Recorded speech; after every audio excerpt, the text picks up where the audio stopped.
नमस्कार मुलांनो. तर आज आपण इयत्ता 7वीचं जे प्रकरण आहे 9वं प्रकरण आपण याचा अभ्यास करणार आहोत आणि प्रकरणाचं नाव काय आहे मुलांनो? समप्रमाण आणि व्यस्त प्रमाण. हे खूप छान प्रकरण आहे मुलांनो. तर ह्या प्रकरणामध्ये आपल्याला काय शिकायचं आहे ते आपण बघूया. समप्रमाण म्हटलं म्हणजे काय आहे ते मुलांनो?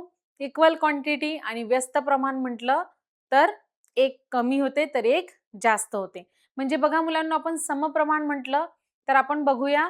जसं समप्रमाणामध्ये बघा मुलांनो, की आपण एक उदाहरण घेऊया जुळ्या मुलांचं.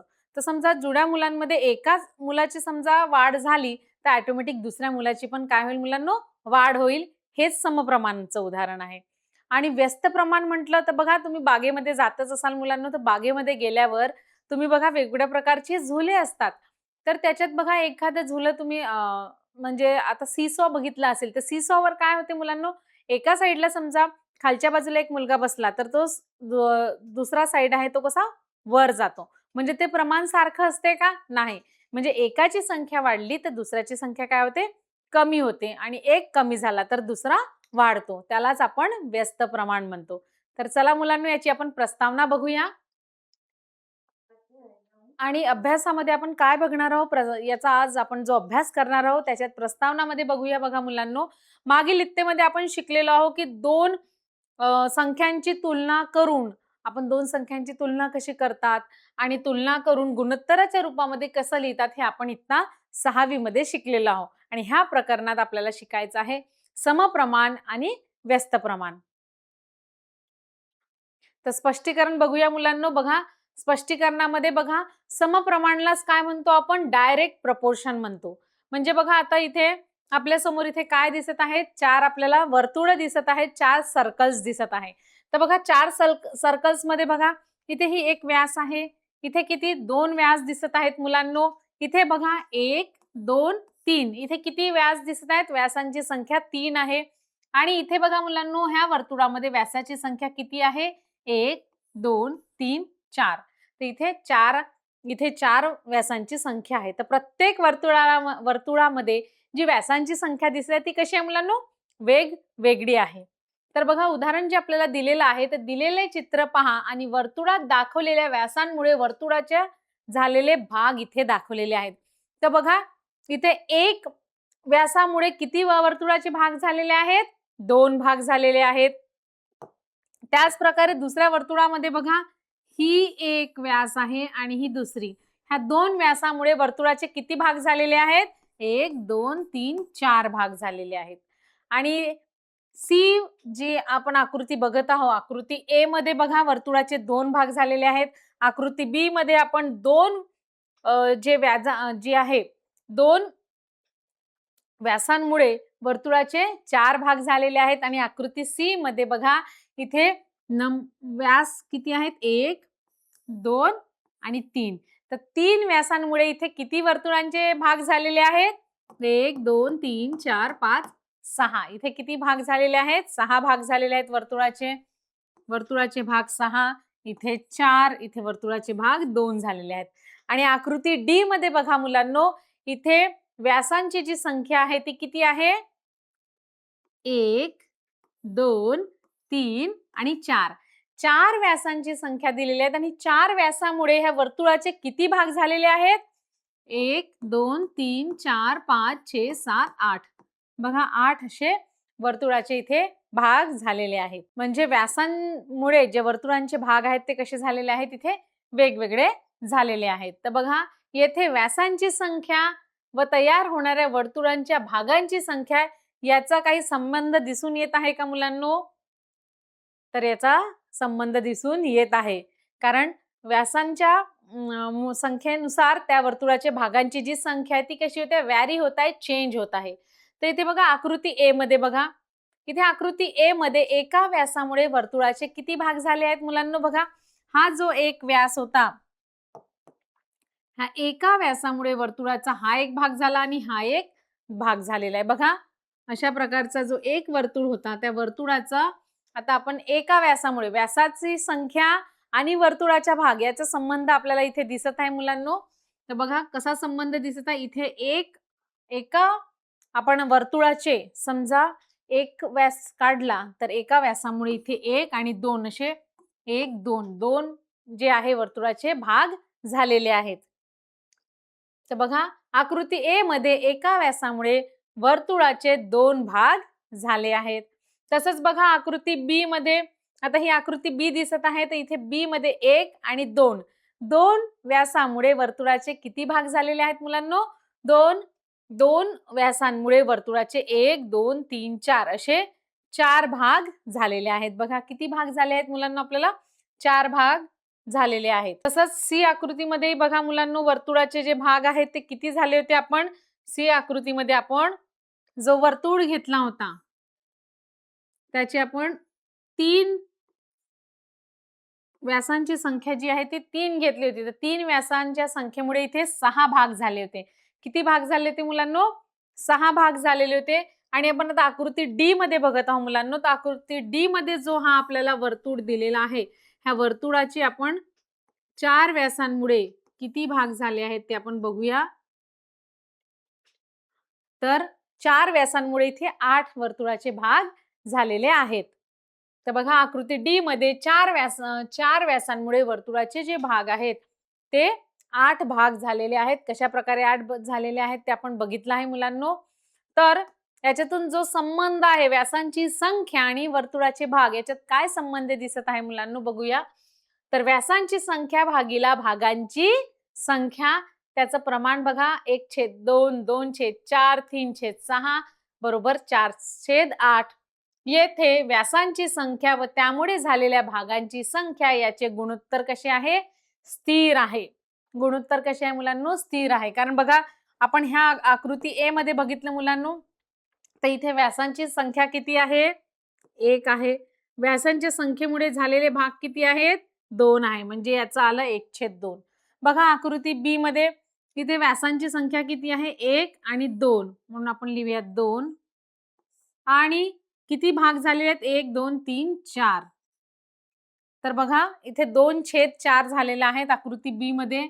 आणि 2/4 ला आपण असंही लिहू शकतो बेक बे बेदुने 4 म्हणजेच बघा 1/2. आकृती सी मध्ये बघा मुलांनो जी आपण व्यासांची जी संख्या आहे भागीला भागांची संख्या करत आहोत. आकृती सी मध्ये व्यासांची संख्या किती आहे मुलांनो? सांगा. Very good. 1 2 3. तर व्यासांची संख्या आपण इथे लिहूया 3. आणि किती भाग झालेले आहेत? 1 2 3 4 5 6 भाग झालेले आहेत.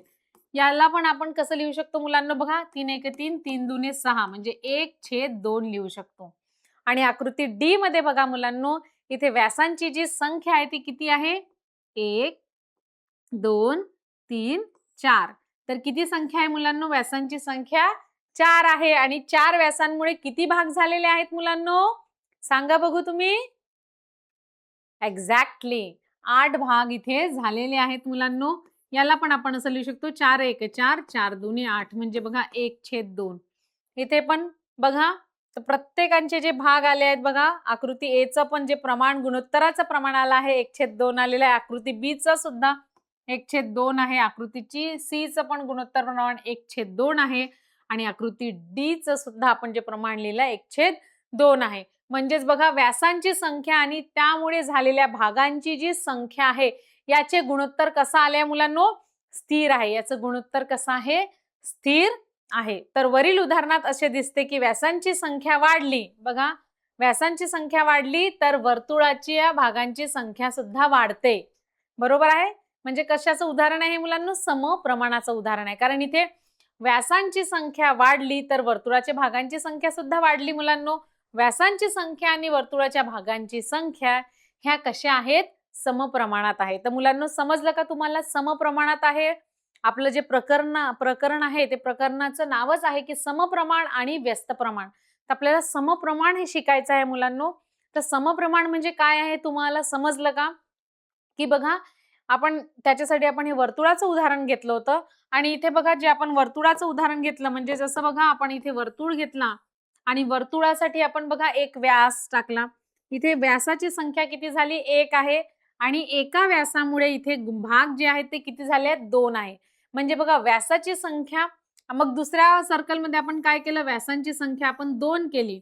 तर याचे भाग किती झाले? 4 झाले. म्हणजे जसं व्यासांची संख्या, वर्तुळाच्या व्यासांची संख्या वाढत आहे, तसेच वर्तुळाच्या भागांची संख्या सुद्धा काय आहे? वाढत आहे. यालाच आपण म्हणतो समप्रमाण. समजा वर्तुळांची संख्या वाढली असती आणि भागांची संख्या कमी झाली असती, तर त्याला आपण त्याला म्हटलं असतं व्यस्त प्रमाण म्हटलं असतं. पण इथे बघा वर्तुळांची भागांची संख्या वाढत आहे, व्यासांची संख्या सुद्धा वाढत आहे, म्हणून याला आपण काय म्हणतो? समप्रमाण म्हणतो. आय होप मुलांनो तुम्हाला समप्रमाणाची व्याख्या ही समजली असेल ह्या उदाहरणावरून. तर मुलांनो आपण आता उदाहरण बघूया. याच्यावर आधारित काही उदाहरणं आहेत समप्रमाणावर आधारित. तर बघूया उदाहरण.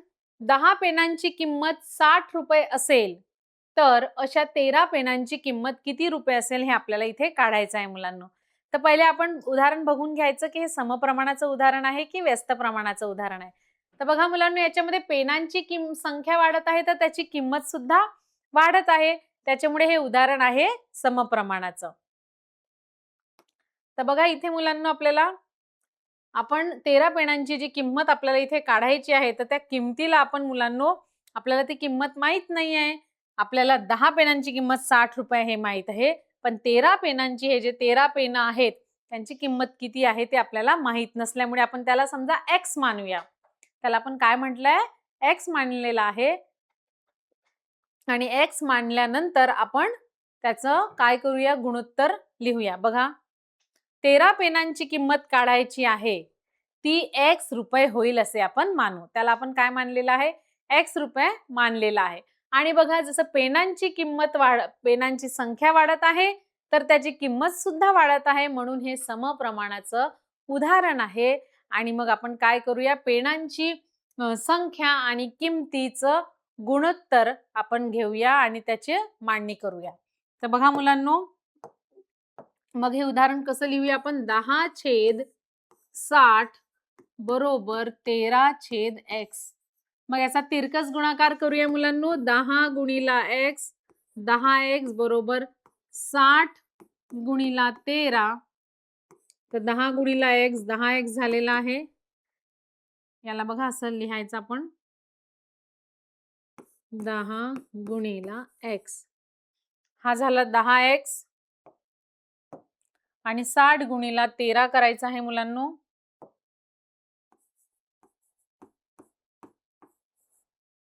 तर 60 गुणिला 13 केल्यावर किती उत्तर येणार आहे बघा?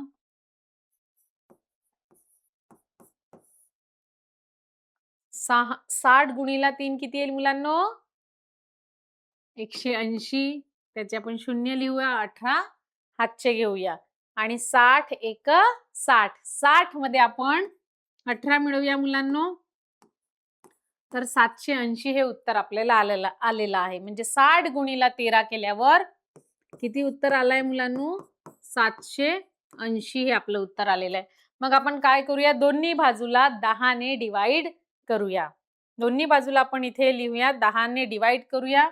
मग इथे कसं बनणार आहे मुलांनो? बघा 10x भागीला 10 बरोबर 780 भागीला 10.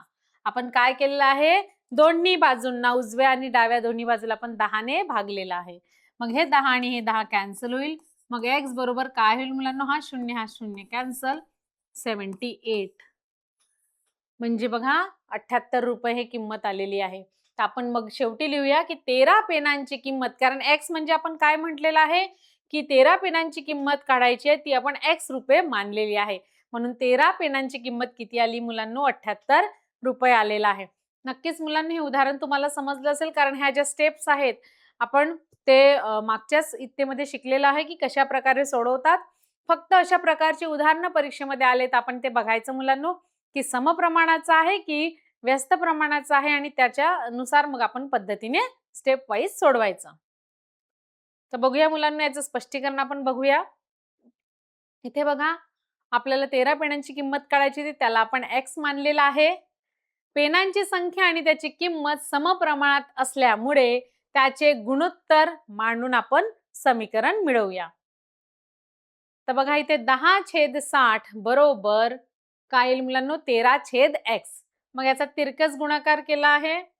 बघा तिरकस गुणाकारानेही करू शकतो मुलांना आपण, किंवा दोन्ही बाजूंना 60x ने गुणूया. दोन्ही बाजूला यांनी, जसं मी तुम्हाला त्या पद्धतीने सांगितले तुम्ही तसंही सोडवू शकता. किंवा बघा मुलांनो, यांनी काय केलेलं आहे, हे जे समीकरण बनलेलं आहे, आपण काय केलेलं होतं, याचा तिरकस गुणाकार केला होता. पण यांनी काय केलंय, दोन्ही बाजूला 60x ने गुणलेला आहे. तर आपण बघा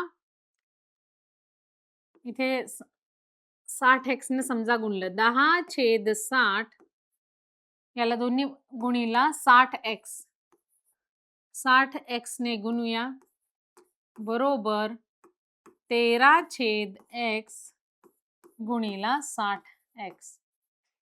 तर इथे बघा मुलांनो, हे 60 आणि हे 60 कॅन्सल होईल. इथे होईल 10x बरोबर हा x आणि हा x कॅन्सल होईल. इथे होईल 13 गुणीला 60. मग इथे बघा इथपर्यंत, म्हणून हे समीकरण कसं बनलेलं आहे, 13 आणि बघा 13 गुणीला 60 केल्यावर किती येते मुलांनो, आपण आत्ताच गुणाकार करून बघितला आहे, त्याचा गुणाकार आलेला आहे 780. त्याच्यामुळे बघा मुलांनो, ही स्टेप इथे आलेली आहे. कन्फ्यूज व्हायचं नाही की डायरेक्ट 780 कुठून आले आहेत. तर बघा 13 गुणीला 60चा आपण गुणाकार केला तर 780 येतं. बघा हे समीकरण आणि हे समीकरण सारखंच आहे. आता समोरची स्टेप्स बघूया मुलांनो. 10x बरोबर 780 मिळालेला आहे. इथपर्यंत समजलं मुलांनो. आता समोर बघूया. म्हणजेच x बरोबर काय केलेलं आहे की 78 कसं आलेलं आहे, तर x बरोबर 780/10, 00 कट होतील. मग काय शिल्लक राहणार आहे बघा. याला कसं केलेलं आहे, 10x बरोबर 780 म्हणजेच x बरोबर किती येईल, 780/10 आणि बघा हे 0 कट, म्हणजे x ची किंमत किती आली आहे, 78 रुपये. 78 रुपये म्हणजेच 13 पेनाची किंमत म्हणजे आपण मानलेलं होतं x, म्हणून इथे म्हणूया 13 पेनांची किंमत 78 रुपये आलेली आहे. बघा आता दुसरं उदाहरण सोडवूया मुलांनो.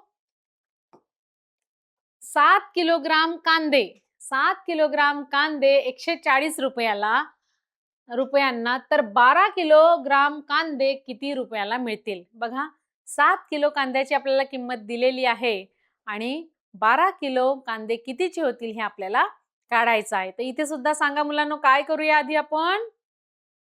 Very good. आपण पहिले ओळखूया की हे उदाहरण समप्रमाणाचं आहे का.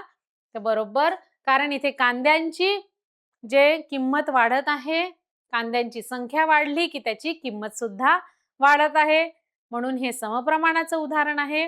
आणि मग याच्यामध्ये आपण कांद्यांची संख्या जे संख्याचं आणि त्याच्या किमतीचं गुणोत्तर लिहूया आणि गुणोत्तर लिहिल्यावर त्याचे समीकरण सोडवूया. तर बघा मुलांनो, इथे आपल्याला 7 किलो कांद्यांची किंमत दिलेली आहे 140 रुपये. तर आपल्याला काय काढायचं आहे, 12 किलोग्राम कांद्याची किंमत किती. तर आपण इथे सुद्धा बघा 12 किलोग्राम कांद्याची किंमत काढायची आहे. तर आपण 12 किलोग्राम कांद्याची किंमत समजा x मानूया आणि मग आपण काय करूया, कांद्याच्या संख्येचं आणि त्याचं किमतीचं गुणोत्तर लिहूया. बघा 12 किलोग्राम कांद्याची किंमत काढायची आहे, तर ती x रुपये होईल आणि x रुपये होईल असं आपण इथे मानलेलं आहे. आणि कांद्यांची संख्या आणि कांद्याची किंमत कशी आहे, समप्रमाणात असल्यामुळे आपण त्याचे गुणोत्तर मांडून समीकरण मिळवूया. तर बघा मुलांनो, इथे कांद्यांची संख्या आणि त्याची किंमत समप्रमाणात असल्यामुळे त्याचे आपण काय करूया, गुणोत्तर मांडून समीकरण मिळवूया. तर कशा प्रकारे समीकरण मिळेल मुलांनो, बघा 7 किलोग्राम आणि छेदामध्ये किती येईल, किती रुपयाला झालं ते, बरोबर 12/x. कारण x काय केलेला आहे, पण 12 किलो कांद्याची किंमत मानलेली आहे. तर अशा प्रकारे बघा गुणोत्तर मांडून आपल्याला आता गुणोत्तर मांडलेलं आहे. आता याचं समीकरण मिळवूया. इथे सुद्धा तिरकस गुणाकार होईल मुलांनो, किंवा आपण काय करू शकतो, याला 140x नी आपण मल्टिप्लाय करू शकतो दोन्ही बाजूला. म्हणून इथे किंवा असा तिरकस गुणाकार केला तसंही आपण सोडवू शकतो. किंवा आपण काय करूया, 7/140 गुणीला 140x बरोबर 12/x गुणीला 140x आणि ब्रॅकेट मध्ये लिहूया की दोन्ही बाजूला आपण कितीने गुणला आहे मुलांनो? आपण काय केलेलं आहे? दोन्ही बाजूला कितीने गुणलेलं आहे सांगा? Very good. एकदम बरोबर. दोन्ही बाजूला आपण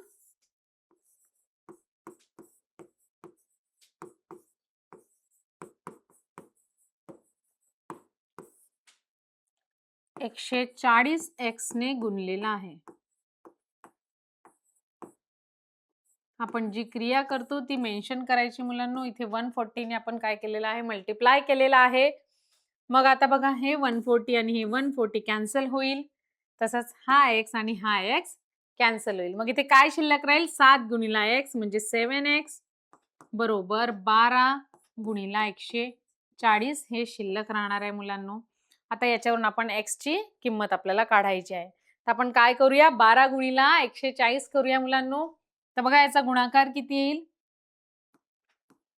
140 गुणिला 12 करूया. तर 12चा पाढा सगळ्यांना येतोच मुलांना सांगा. 12 शून्य शून्य. Very good. मग 12 चौक किती येईल मुलांनो? 12 एक 12, 12 दोन 24, 12 त्रिक 36, 12 चौक 48. 48 मीन्स इथे 8 लिहूया आणि हातचे 4 वर देते. मग 12 एक 12 आणि 12 मध्ये 4 मिळवायचे. 12 एक 12, 13, 14, 15, 16. बघा 1000 मीन्स किती आलेला? 1680. तर बघा 7x म्हणजे आपलं जे समीकरण आहे बघा, इथे जागा नसल्यामुळे आपण इथे घेऊया. 7x बरोबर 12 गुणिले 140 केल्यावर किती आलं मुलांनो? 1680. म्हणजेच x बरोबर किती येईल मुलांनो? काय करू आता मी? Very good. म्हणजे ही 7 ही संख्या काय करावं लागेल आपल्याला? याचं छेदामध्ये ही 7 संख्या जाईल आणि याला आपल्याला डिवाइड करावं लागेल. तर आता आपण डिवाइड करूया मुलांनो, की 1680 ला कितीने डिवाइड करूया? 7 ने. तर बघा 1680 ला आपण 7 ने इथे डिवाइड करूया. बघा 7च्या भाड्यामध्ये 16 येते का? किंवा त्याच्या नियर बाय व्हॅल्यू येते का मुलांनो? नाही. मग आपण 7 ने कितीला भाग देऊया? Very good. 7 एक 7, 7 दुने 14. कारण बघा 7 तिरी 21 घेतलं असतं तर हे 16 पेक्षा मोठं झालं असतं. मग आता बघा 16 मधून 14 गेल्यावर 2 इथे शिल्लक राहतील आणि हा जो 8 आहे हा खाली येईल. 7च्या पाड्यामध्ये 28 येतं का मुलांनो? 7 एक 7, 7 दोन 14, 7 त्रिक 21, 7 28. Very good. म्हणून आपण इथे लिहूया 4 लिहूया आणि 7 28. म्हणजे इथे 0 राहील आणि हा जो 0 आहे हा 0 पुन्हा इथे खाली येईल. मग इथे किती उत्तर येईल मुलांनो? 240. 240 हे उत्तर आपलं आलेलं आहे. म्हणजे x ची किंमत किती आली आहे? 240. इथे युनिट बरोबर लिहायचं मुलांनो.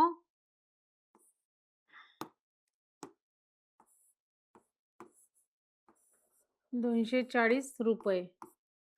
बघा तर x ची किंमत किती आलेली आहे मुलांनो? इथे ₹240 ही x ची किंमत आलेली आहे. म्हणजेच आपण x ची किंमत आपण कशाला पकडलेलं आहे मुलांनो? x ची किंमत ही आपण 12 किलो कांद्याची किंमत आपण इथे पकडलेली आहे. म्हणून आपण म्हणूया की 12 किलो कांद्याची किंमत किती आली आहे मुलांनो? ₹240 आलेली आहे. बघा कांद्याची किंमत आणि कांद्यांची संख्या आणि किंमत याचं समप्रमाणात असल्यामुळे त्याचं आपण गुणोत्तर मांडलेलं आहे. म्हणून 7/140 बरोबर 12/x. मग इथे दोन्ही बाजूला 140x ने गुणलेलं आहे.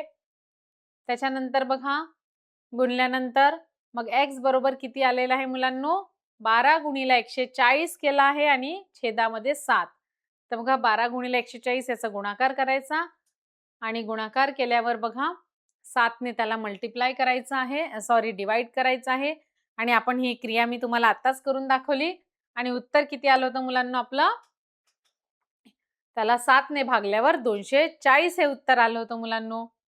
तर बघा 12 किलोग्राम कांद्याची किंमत ₹240 आहे. तर बघा मुलांनो अशा प्रकारचे उदाहरण आपल्याला परीक्षेत आले तर आपण ह्याच पद्धतीने सोडवायचे मुलांनो. तुम्ही डायरेक्ट इथे तिरकस गुणाकार सुद्धा करून सोडवू शकता. तुम्हाला जी मेथड इझी जाते, जी पद्धत इझी जाते त्या पद्धतीने सोडवा. फक्त लक्षात ठेवायचं की ते उदाहरण जे आपल्याला दिलेलं आहे ते समप्रमाणाचं आहे का त्याच्यानुसार, आणि जी वस्तू आपल्याला काढायची आहे त्याला आपण कोणतेही व्हेरिएबल कोणतेही लेटरने आपण कन्सिडर करू शकतो, एक्स वाय व्हॉटएव्हर तुम्हाला हवं ते, आणि स्टेप बाय स्टेप असे सोडवायचे मुलांनो. आणि जितकी तुम्ही प्रॅक्टिस कराल तितकं आपलं काय होईल मुलांनो, हे जे प्रॉब्लेम सोडवण्याचे जे सराव छान होईल. दुसरं उदाहरण बघूया इथे. बघा, 2 मोबाईलची किंमत 16,000 रुपये आहे. तर बघा 2 मोबाईलची किंमत किती आहे? 16,000 रुपये आहे. असे 13 मोबाईल खरेदी केले तर एकूण किती रुपये लागतील? तर बघा मुलांनो, 2 मोबाईलची किंमत इथे आपल्याला दिलेली आहे आणि 2 मोबाईलची जी किंमत आहे ती किती आहे? 16,000 रुपये आहे मुलांनो.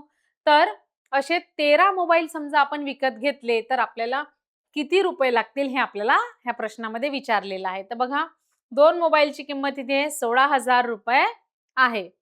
तर असे 13 मोबाईलची किंमत किती लागेल? तर बघा इथे सुद्धा बघा मोबाईलची संख्या वाढत आहे तर त्याची किंमत सुद्धा वाढत आहे. म्हणजे हे समप्रमाणाचं उदाहरण आहे. तर आपण काय करूया इथे मोबाईलची संख्या आणि त्याचं किमतीचं काय करूया इथे गुणोत्तर करून आपण समीकरण सोडवूया. तर बघा इथे जे आपल्याला काढायचं आहे मोबाईलची किती रुपये लागतील तर त्याला आपण एक्स समजा मानूया. तर बघा इथे 13 मोबाईलची किंमत काढायची आहे ती एक्स रुपये होईल असं आपण मानूया.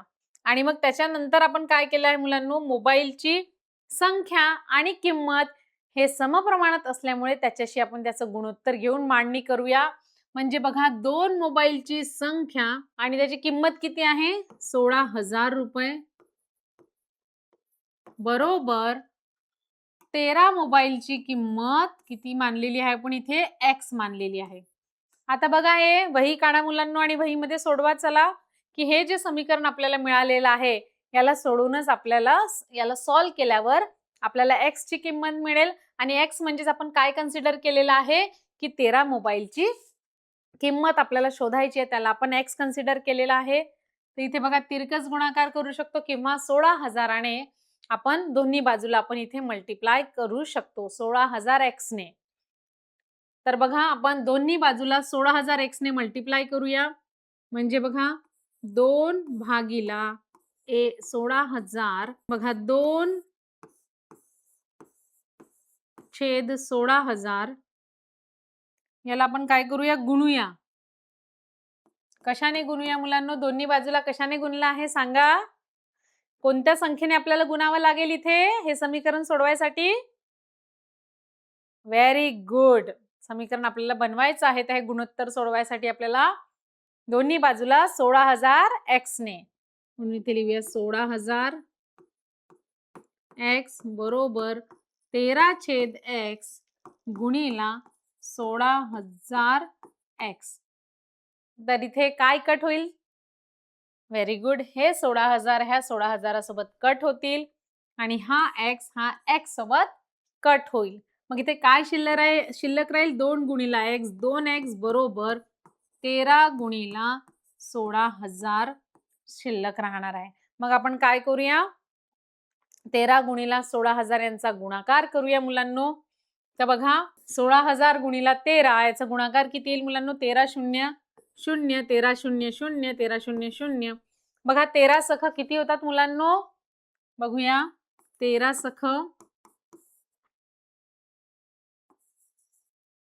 साइन 3 18 चे 8 हातचाला 1 6 1 6 आणि 1 7 13 सखम 78. म्हणून इथे 8 लिहूया आणि हातचे 7 वर देऊया. 13 1 13 आणि 13 मध्ये 7 मिळवूया तर किती होतील मुलांनो? 14 15 16 17 18 19 20. तर बघा किती उत्तर आलेलं आहे मुलांनो? याचा आपण गुणाकार केला आहे दोन संख्यांचा. तर 2x बरोबर 13 गुणिला 16,000 केले तर 208,000 2,08,000 ही किंमत आलेली आहे. तर आता x ची किंमत काढायची आहे तर याला आपण काय करूया म्हणून x बरोबर काय करूया 2,08,000 ला आपण 2 ने डिवाइड करूया म्हणजे याचं उत्तर आपल्याला मिळेल. तर बघा याला आपण डिवाइड केल्यावर आपलं किती उत्तर येते सांगा मुलांनो. अतिशय सोपी आहे. तर x बरोबर किती आहे मुलांनो? 2,08,000. याला आपण 2 ने भागूया. चल सांगा मुलांनो किती येणार आहे याचं भागाकार? 2 ने भागल्यावर व्हेरी गुड. आपण डायरेक्टही करू शकतो. म्हणजेच किती येणार आहे याचा भागाकार? वहीमध्ये करा. बे एक बे आणि बे चौ 8. बरोबर आहे. करा पटापट वहीमध्ये आणि सांगा. म्हणून तुम्ही सांगितलं आहे उत्तर ते बघूया आपण. आलेलं उत्तर आपलं आहे 1,04,000. म्हणजे बघा 2,08,000 चे अर्धे करायचे आहेत. तर त्याचे अर्धे किती आले आहेत? 1,04,000 आलेला आहे. म्हणजेच आपण म्हणू शकतो x ची किंमत किती आलेली आहे? 1,04,000 रुपये. ही x ची किंमत आहे आणि x म्हणजेच आपण काय मानलेलं आहे मुलांनो? ही 13 मोबाईलची किंमत. म्हणजे आपण शेवटी लिहायचं की 13 मोबाईलला लागणारा जो खर्च आहे किंवा 13 मोबाईलची जी किंमत आहे ती किती आहे? 13 मोबाईलची जी किंमत आहे ती आहे 1,04,000 रुपये. तर चला मुलांनो याचं आपण आता स्पष्टीकरण बघूया आणि नक्की तुम्हाला हे उदाहरण समजलं असेल. बघा इथे 13 मोबाईलची आपल्याला किंमत काढायची आहे. त्याला आपण x मानलेला आहे आणि मोबाईलची संख्या व त्याची किंमत समप्रमाणात असल्यामुळे त्याचे गुणोत्तर मांडून आपण समीकरण मिळवूया. आणि बघा समीकरण कसं बनलेलं आहे? 2/16,000 बरोबर 13/x. मग दोन्ही बाजूला आपण काय केलेलं आहे? 16,000 x ने गुणलेला आहे. दोन्ही बाजूंना 16,000 x ने गुणूया. मग 16,000 x कॅन्सल होतील आणि काय शिल्लक राहणार आहे? 2x बरोबर 13 गुणिला 16,000. तर मग बघा x बरोबर काय होईल? 13 गुणिला 16,000 आणि भागिला 2. ह्या दोघांचा आपण गुणाकार केला होता मुलांनो. आणि बघा 13 गुणिला 16,000 जेव्हा आपण केला त्याचा गुणाकार जो आला होता तो किती आला होता मुलांनो? 2,08,000 आला होता. मग 2,08,000 आपण इथे काय केलं होतं? 2 ने भागलं होतं. 13 गुणिला 16,000 केलं होतं. तर याचं किती आलं होतं उत्तर? 2,08,000 आणि भागिला 2. मग याला 2 ने भागल्यावर जो आपलं उत्तर आहे ते किती आलं होतं मुलांनो? 1,04,000 एवढं उत्तर आलेलं आहे. इथे त्यांनी असं केलंय मुलांनो बे एक बे 2 ने याला भागलेला आहे. बे 8 16 म्हणून इथे 8,000 आलेला आहे आणि 8,000 गुणिला 13 यांनी केलेला आहे. 8,000 गुणिला 13 केलं तर तरी उत्तर सारखं आहे. आपण ह्या पद्धतीने सोडवलं तरी उत्तर सारखं आहे. ह्या दोघांचा गुणाकार करून किंवा 2 ने फक्त यालाही भागलं आणि असंही सोडवलं तरी उत्तर कसं आहे? सारखंच आहे मुलांनो. मग 13 मोबाईलची जी किंमत आहे ती किती आली? 1,04,000 रुपये ही 13 मोबाईलची किंमत आलेली आहे.